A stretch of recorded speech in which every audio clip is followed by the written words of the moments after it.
Last lecture में हमने कुछ एंगल्स पढ़े थे। नाम याद है सबको? बोलो,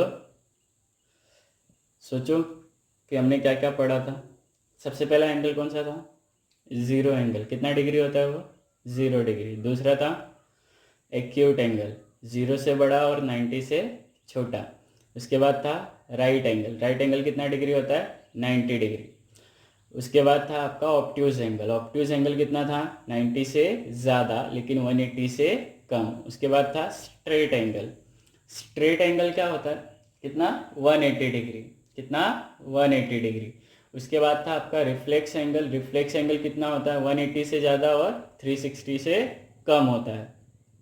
उसके बाद हमने देखा था कंप्लीट एंगल। कंप्लीट एंगल कितना होता है? पूरा पूरा 360 डिग्री। उसके बाद था आपका कॉम्प्लीमेंट्री एंगल। कॉम्प्लीमेंट्री एंगल क्या होता है? जब दो एंगल का सम कितना होता है?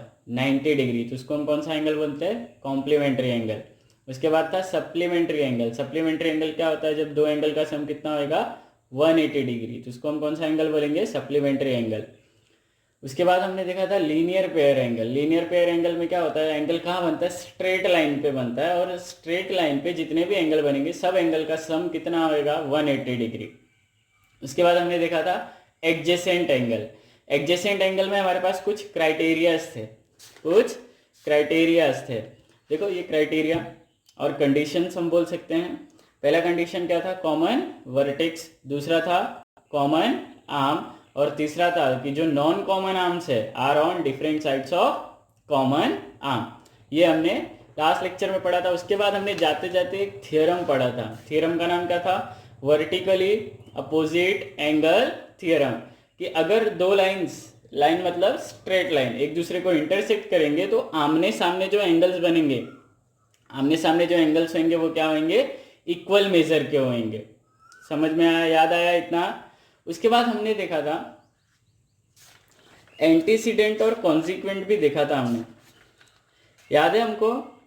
एंटीसीडेंट, कॉन्सिक्वेंट, कंडीशनल स्टेटमेंट, याद है? वो स्टेटमेंट जो कौन से फॉर्म में होता है? इफ और देन के फॉर्म में होता है, उसको हम कौन सा स्टेटमेंट बोलते हैं?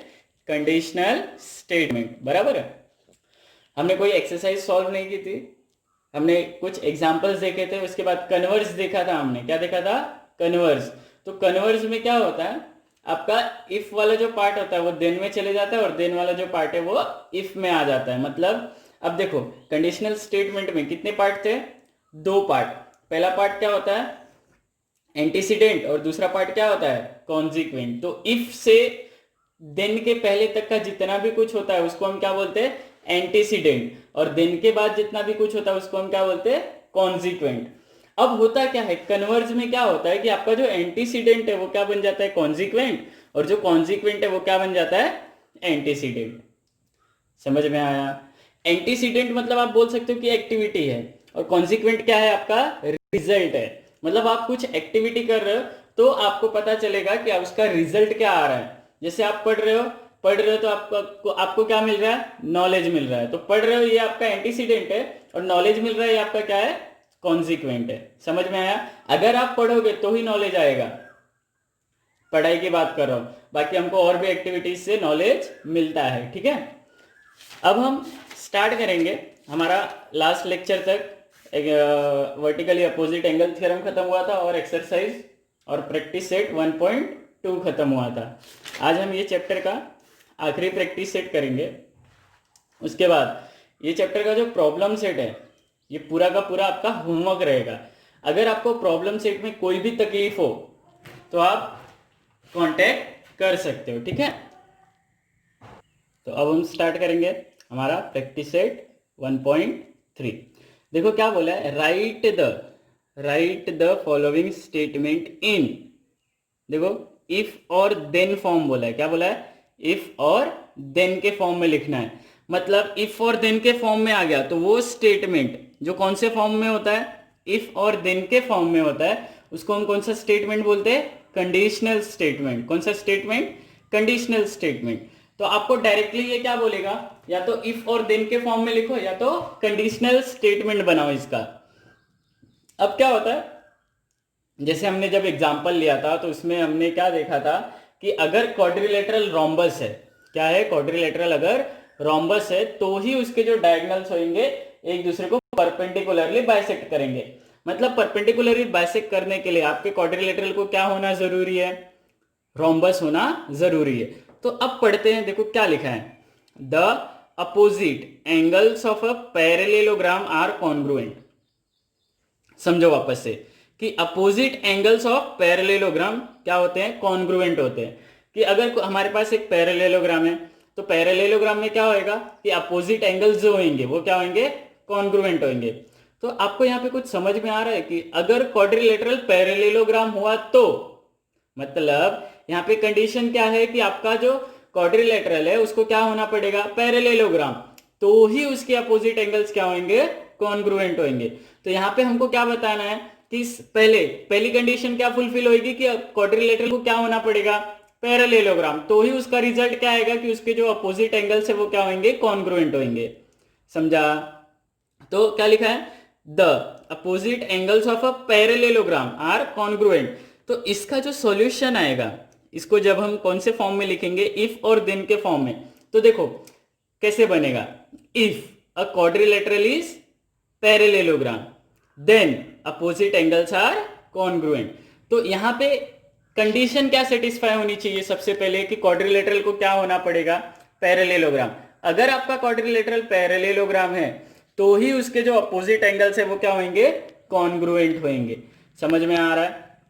तो इसको हमने लिखने का कैसा होएगा, देखो, इफ quadrilateral is पैरेलेलोग्राम। अगर आपका जो क्वाड्रिलेटरल है वो क्या है, पैरेलेलोग्राम है, तो इफ से हमने क्या लिखा, if a quadrilateral is parallelogram, मतलब हमने एंटीसीडेंट लिख दिया, कंडीशन लिख दिया है हमने। तो इसका रिजल्ट क्या होने वाला है कि अगर क्वाड्रिलेटरल पैरेलेलोग्राम है देन फिर क्या आएगा, देन क्या लिखा है, देखो, opposite angles are congruent, then opposite angles are congruent. समझ में आया? तो अगर अब ध्यान से सुनो, ये जो स्टेटमेंट है, इसको अगर आपको समझ में नहीं आ रहा तो इसको 2-3 बार पढ़ो। अब देखो क्या बोल रहा है कि अगर आपका जो क्वाड्रिलेटरल है वो पैरेलेलोग्राम है तो ही उसके अपोजिट एंगल्स क्या होंगे, कॉन्ग्रुएंट होंगे।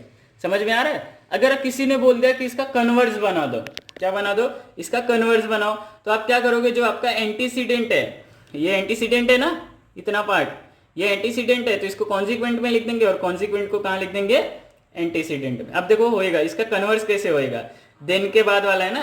अब देखो क्या बोला है, अपोजिट एंगल्स आर कॉन्ग्रुएंट, तो हम इसको कैसे लिखेंगे, if in a quadrilateral opposite angles are congruent.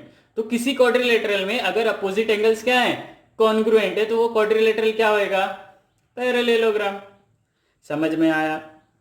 ठीक है। अब देखो आपका जो सेकंड क्वेश्चन है, क्या बोला है, the diagonals of a rectangle are congruent. तो यहां पे भी देखो द डायगोनल्स ऑफ रेक्टेंगल, तो यहां भी क्वाड्रिलेटरल को क्या होना पड़ेगा, रेक्टेंगल, तो ही उसके जो डायगोनल्स है वो क्या होंगे, कॉन्ग्रुएंट होंगे। तो आपको क्या लिखना पड़ेगा, इफ द गिवन quadrilateral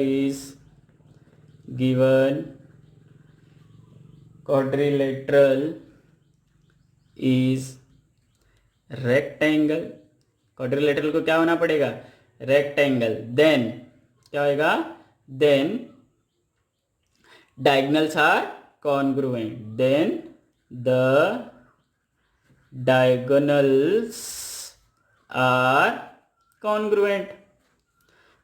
समझ में आया ये स्टेटमेंट कैसे लिखा, हमको एक स्टेटमेंट दिया था, the diagonals of a rectangle are congruent, तो हमको क्या पता चला कि रेक्टेंगल क्या है, आपका क्वाड्रिलेटरल है। तो if the given quadrilateral is rectangle then, तो क्या होगा, देन क्या बोला है, डायगोनल्स आर कॉन्ग्रुएंट। समझा यहां तक? क्वेश्चन नंबर 1 का फर्स्ट और सेकंड हो गया। अब थर्ड वाला देखो, ये तो बहुत इजी है। देखो क्या बोला है, इन एन आइसोसेलेस ट्रायंगल, क्या बोला है, in an isosceles triangle the segment joining the vertex and the mid point of the base is perpendicular to the base. अब ये स्टेटमेंट का पहले मतलब समझ लेते हैं हम लोग। आपको आइसोसेलेस ट्रायंगल पता है क्या होता है, जिसमें दो साइड्स इक्वल होती हैं। ये दो साइड्स आपकी इक्वल है, तो ए बी सी, ये आपका आइसोसेलेस ट्रायंगल है। अब ध्यान से देखो क्या बोल रहा है, इन एन आइसोसेलेस ट्रायंगल, ये हो गया the segment joining the vertex and the mid point of base. तो मिड पॉइंट ऑफ बेस मतलब बेस क्या है यहाँ पे BC, तो BC का मिड पॉइंट समझो D है, BC का मिड पॉइंट क्या है D। अब देखो क्या बोला है, segment joining the vertex and mid point, vertex and mid point of base is perpendicular to the base. मतलब ये जो सेगमेंट होएगा AD वो किस पे परपेंडिकुलर होएगा, BC पे। किस पे परपेंडिकुलर होएगा, BC पे। इसका स्टेटमेंट का मतलब समझा। अब देखो यहाँ पे आपको जो स्टेटमेंट दिया है ना, ये स्टेटमेंट ये आपको इफ और देन के फॉर्म में ही दिया है, बस आपको इफ और देन पुट करना है। देखो कैसे, इफ क्या बोलेंगे हम लोग, if the given triangle is isosceles triangle, बराबर है। If the given triangle is isosceles triangle then the segment joining the vertex and the mid point of the base is perpendicular to the base. मतलब आपको if और then put करना है, बाकी सब क्या रहेगा, सेम रहेगा। तो इसका सॉल्यूशन क्या आएगा देखो, क्योंकि ये जो रिजल्ट है इसको सेटिस्फाई होने के लिए आपका जो ट्रायंगल है वो ट्रायंगल क्या होना चाहिए, आइसोसेलेस ट्रायंगल। तो ये पहले दे दिया है और रिजल्ट भी दे दिया है, तो आपको क्या करना है, सिर्फ इफ और देन पुट करना है। तो if the given triangle is an isosceles triangle, if the given triangle is isosceles triangle, then उसके बाद क्या करो, ये कॉमा के बाद जितना भी कुछ है ना इसको सीधा लिख दो। then the segment joining the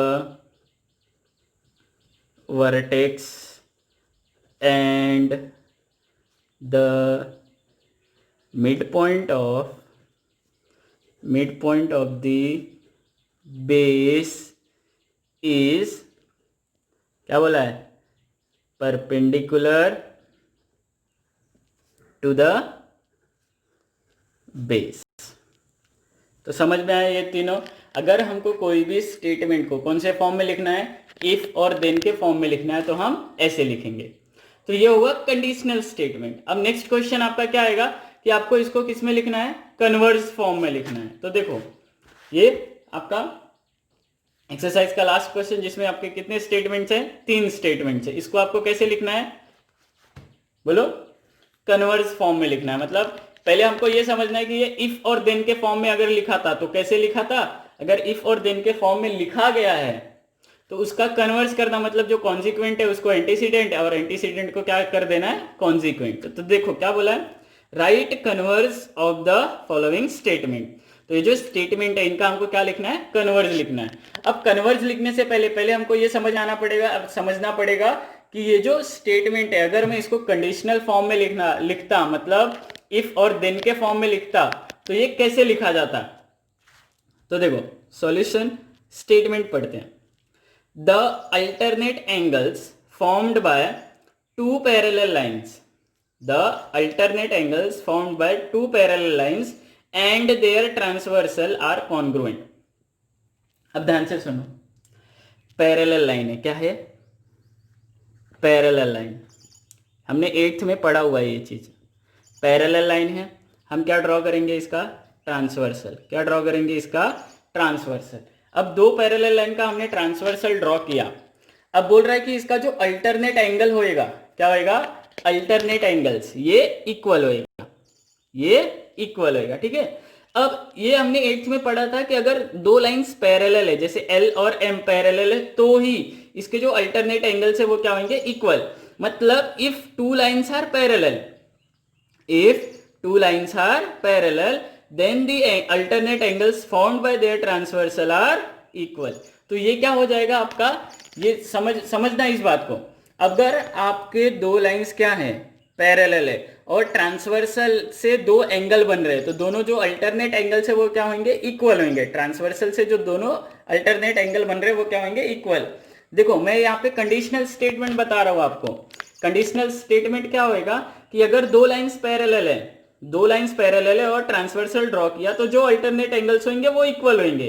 अब इसका उल्टा क्या होएगा, सीधा आपको समझ में आया कि लाइन पैरेलल है, ट्रांसवर्सल है, तो अल्टरनेट एंगल्स इक्वल होंगे। तो इसका उल्टा क्या होएगा कि अगर दो लाइन है, ट्रांसवर्सल ड्रॉ किया है, अल्टरनेट एंगल्स इक्वल है, अल्टरनेट एंगल इक्वल है, तो ही ये दोनों लाइंस क्या होंगी, parallel.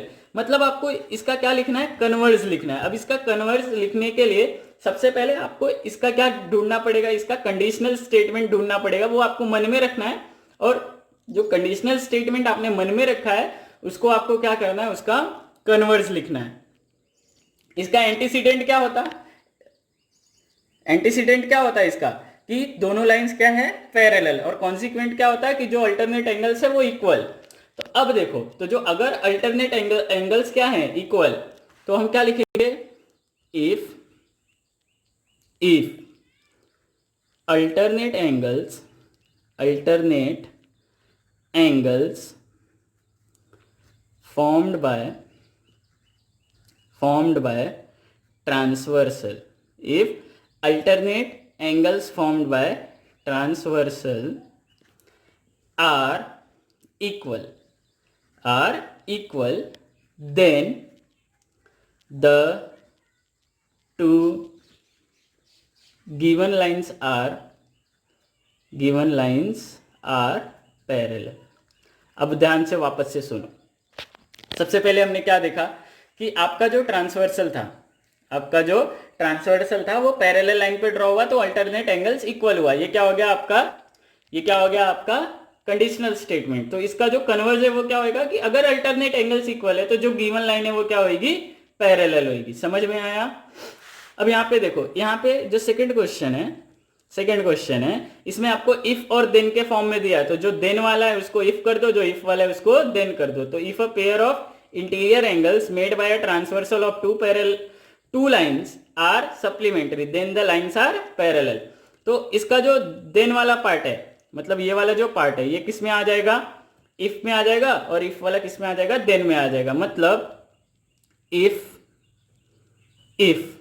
The lines are parallel, if the lines are parallel, then क्या होएगा बोलो, interior angles made by transversal are क्या हो जाएगा, सप्लीमेंटरी। बराबर, इसको थोड़ा सा मॉडिफाई करना पड़ेगा आपको। तो if a pair of interior angles made by transversal of two lines are supplementary, तो इसको हम देन में कैसे लिखेंगे, then the sum of interior angles are supplementary।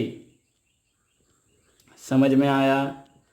तो अगर लाइंस पैरेलल है तो उनके जो इंटीरियर एंगल का सम होगा वो कितना होगा, 180 डिग्री। अब थर्ड वाला देखो, थर्ड वाला solution, the diagonals of rectangle are congruent. हमने ये देखा, the diagonals of rectangle are congruent. हमने इसको कौन से फॉर्म में लिखा था, कंडीशनल फॉर्म में। If the given quadrilateral is rectangle then the diagonals are congruent. तो इसका उल्टा हम कैसे लिखेंगे, if the diagonals are congruent, diagonals of a quadrilateral are congruent then the quadrilateral is rectangle. हो गया। तो हम इसको कैसे लिखेंगे, if the diagonals of a quadrilateral are congruent, तो then the quadrilateral is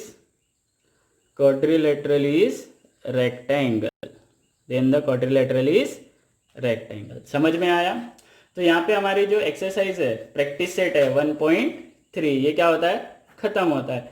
आपको इसमें प्रॉब्लम सेट में कोई भी डाउट हो आप पूछ सकते हो।